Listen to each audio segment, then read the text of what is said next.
Di era teknologi yang semakin berkembang, banyak negara saling berlomba-lomba agar tidak tertindas oleh negara lainnya. Salah satunya dengan melakukan beberapa eksperimen kepada beberapa objek seperti manusia. Namun, bagaimana jika eksperimen tersebut adalah mimpi terburukmu?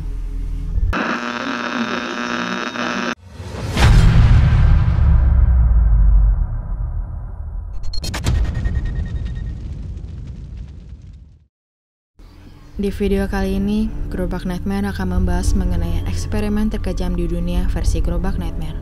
Sebelumnya jangan lupa like, share, subscribe, dan klik logo bell agar tidak ketinggalan update konten terbaru di channel ini.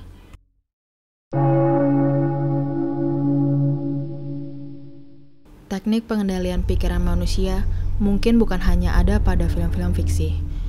Tapi mungkin saja teknik tersebut jauh lebih nyata daripada yang kalian bayangkan. Pada awal tahun 1950, setelah akhir Perang Dunia Kedua, Badan Intelijen Amerika atau CIA mengadakan sebuah riset yang mempelajari tentang efek narkoba yang berkhasiat psikoaktif dan metode lainnya yang berdampak pada kesehatan mental manusia. Riset ini digunakan untuk mempermudah penginterogasian tahanan perang atau individu lainnya, bahkan hingga perekrutan anggota baru. Proyek ini disebut Proyek MK Ultra dan proyek ini disahkan pada tahun 1953. Program ini terlibat dalam berbagai kegiatan ilegal dan secara khusus, serta sangat rahasia, telah lama berjalan tanpa diketahui oleh seluruh warga Amerika Serikat dan Kanada yang selama ini menjadi korban sebagai subjek percobaan-percobaan mereka dan menyebabkan kontroversi heboh di masanya mengenai legitimasi proyek rahasia ini. Metode-metode yang dilakukan pada proyek MK Ultra ini memanfaatkan tindakan-tindakan yang tidak manusiawi, seperti memaksakan partisipan untuk mengkonsumsi LSD, yaitu narkoba halusinogen yang digunakan untuk mengubah pola pikir, sifat, sikap, atau perilaku korban. Selain menggunakan narkoba, CIA juga menggunakan metode-metode lainnya seperti metode hipnotis, metode mengurangi sensor motorik, metode isolasi, menggunakan pesan tersembunyi dalam kata-kata, dan pelecehan seksual. Setelah diberhentikan pada tahun 1973, proyek MK Ultra akhirnya dibuat publik dan rakyat Amerika pun kaget dan mulai kehilangan kepercayaannya terhadap agensi keamanan di negaranya. Mahkamah Agung Amerika Serikat pun mencatat bahwa setidaknya ada 80 lembaga dan 185 peneliti swasta yang ikut berpartisipasi dalam proyek ini. Karena badan-badan itu didanai MK Ultra secara tidak langsung, bahkan banyak orang yang pernah ikut berpartisipasi tapi tidak menyadari bahwa mereka sedang berhadapan dengan badan-badan tersebut.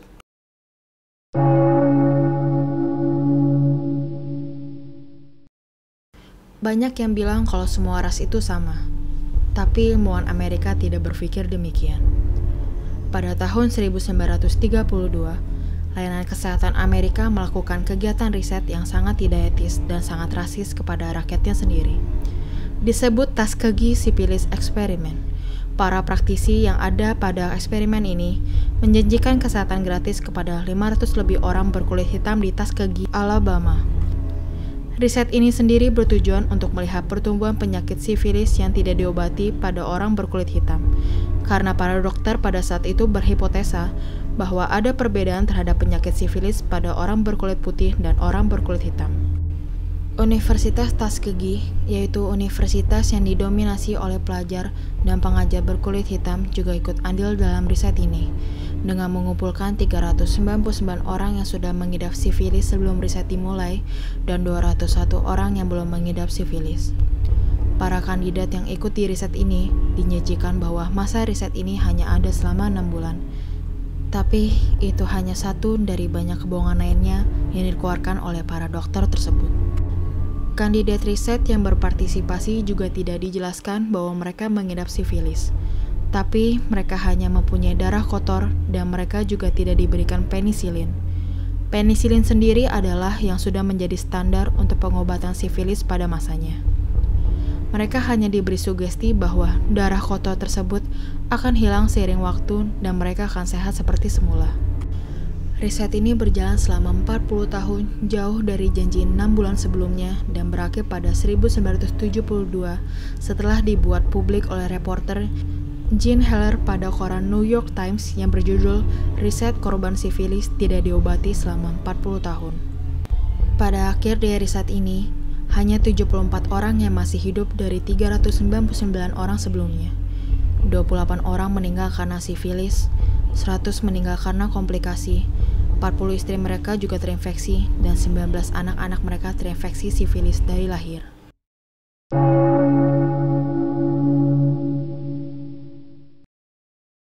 Dokter ditugaskan untuk menyehatkan dan memperlambat kematian pasiennya. Namun, dokter yang satu ini sepertinya lebih tertarik untuk mengakhiri hidup orang lain ketimbang menyelamatkannya. Shiro Ishii adalah seorang dokter ahli mikrobiologi dari Kyoto Imperial University yang lahir pada tahun 1892. Shiro terkenal sebagai orang yang mempunyai kepribadian yang cukup tertutup. Dalam masa studinya, ia pun sering membuat peliharaan yang terdiri dari mikroorganisme yang ia anggap sebagai hewan peliharaannya sendiri.